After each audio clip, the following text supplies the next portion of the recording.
उत्तराखंड की रायपुर विधानसभा सीट से कांग्रेस प्रत्याशी हीरा सिंह बिष्ट इन दिनों लगातार चुनाव प्रचार में जुटे हैं। हीरा सिंह बिष्ट जनसंपर्क तेज कर लोगों से अपने पक्ष में वोट करने की अपील कर रहे हैं और इसी के चलते हीरा सिंह बिष्ट रायपुर विधानसभा क्षेत्र के मालदेवता पहुंचे, जहां उन्होंने एवन टीवी संवाददाता यशराज आनंद से खास बातचीत की। आइए देखते हैं। आज हम मौजूद हैं रायपुर विधानसभा के मालदेवता क्षेत्र में।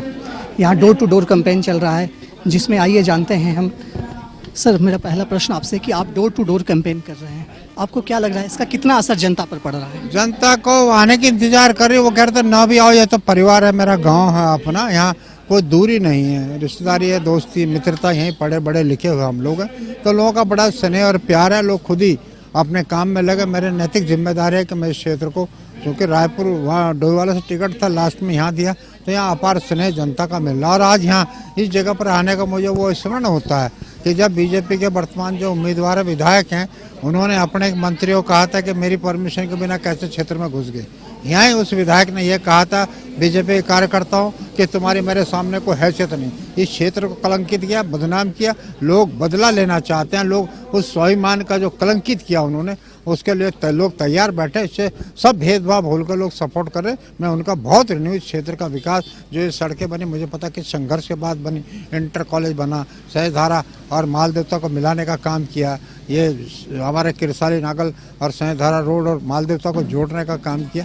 इतिहास बना। यहाँ पर स्पोर्ट्स कॉलेज स्टेडियम है, ये रायपुर वहाँ लखनऊ में विधायक देहरादून से बन के गया था, तब वो जमीन रखा, जिस पर भव्य स्टेडियम बना, हमारा स्पोर्ट्स कॉलेज बना, ये पहचान बना, अस्पताल की पहचान है। तो इस क्षेत्र को देख करके सार्वजनिक संपत्ति को रोकने का काम किया, उनको लुटाने का काम नहीं किया। समझना, हमारी निदेशालय यहाँ पर है, हमारा आमबाला नाला पानी में शिक्षा का निदेशालय, डांडा गुजराड़ा में हमारा स्वास्थ्य का निदेशालय, खलिंगा स्मारक हमने बनाया। हम नहीं पहचान क्षेत्र, हमारा आईटी पार्क है, हमारा आईटी पॉलिटेक्निक है, एनसीसी का, स्पोर्ट्स कॉलेज का, ये सारे क्षेत्र। इसी को लेकर मेरा अगला प्रश्न है कि आप जनता से अपने क्षेत्र में क्या क्या वायदे करने जा रहे हैं, जो विधायक बनने के बाद आप उसको पूर्ण करेंगे?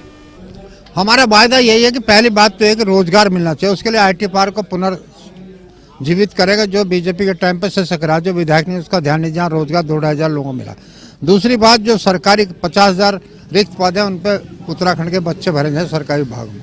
तीसरी महत्वपूर्ण बात है कि जो इन्होंने पेंशन बंद कर दी, बुढ़ापे का सहारा छीन लिया कर्मचारी, 40 साल बाद 25 साल रिटायर होता, वो पेंशन बंद कर दिया आपने। वो हमारी प्रायोरिटी है। हमारी प्रायोरिटी ये भी है कि स्वरोजगार दें, उनको ब्याज रहित ऋण दें। हमारी प्रायोरिटी ये है कि पुलिस के परिवार, महिलाएं, बच्चों को लेकर सड़कों पर प्रदर्शन कर उत्तराखंड में ग्रेड पे 4600 का लेने के लिए सरकार ने एक नहीं सुनी। वो प्रायोरिटी उनको मिलना चाहिए। जो हमारे 40,000 उपनल के कर्मचारी हैं, वो संविदा रेगुलर के लिए बात कर रहे नहीं की। हाई कोर्ट ने कहा समान कार्य समान वेतन, तो तनख्वाह बढ़ाओ।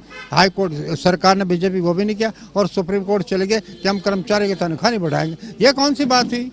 ये कौन से? स्वास्थ्य विभाग चरमरा रहा है, वेंटिलेटर नहीं मिले बीमारी में, ऑक्सीजन सिलेंडर नहीं मिले, वैन नहीं मिली। ये कहाँ पर? एक आईटीआई पर, जो मैंने उत्तराखंड में उस समय खोले थे, देहरादून में 5 पॉलिटेक्निक, 6-7 आईटीआई हर जिले में खोले थे। उसके बाद कोई आईटीआई पॉलिटेक्निक, कोई अस्पताल नहीं बना, कोई परिवहन व्यवस्था नहीं। तो क्या क्या दिया क्या इन्होंने प्रदेश को? काम छीने। हमारे factory, ordnance factory, survey of India, FRI, CDA, जहाँ सरकारी प्रतिष्ठान थे, गौरव गरिमा की गाथा हमारी कहते थे, आज वो प्राइवेट को दे करके उन जमीनों पर थोड़े दिन में बिल्डिंगें बनेंगी। यही होना है ना। अडानी अंबानी देश को चला रहे, यहाँ उस तरफ माफिया, मुख्यमंत्री कार्यालय खनन माफियाओं का ट्रक छुड़वाने का काम कर रहे हैं, प्यारे चिट्ठियां लिख रहा है, ये ट्रक छोड़ दो, और शालीनता की ईमानदारी की बात करते हैं आप लोग। ऐसा कहीं नहीं हुआ होगा। सस्पेंड किया, रिस्टेट 15 दिन में कर दिया।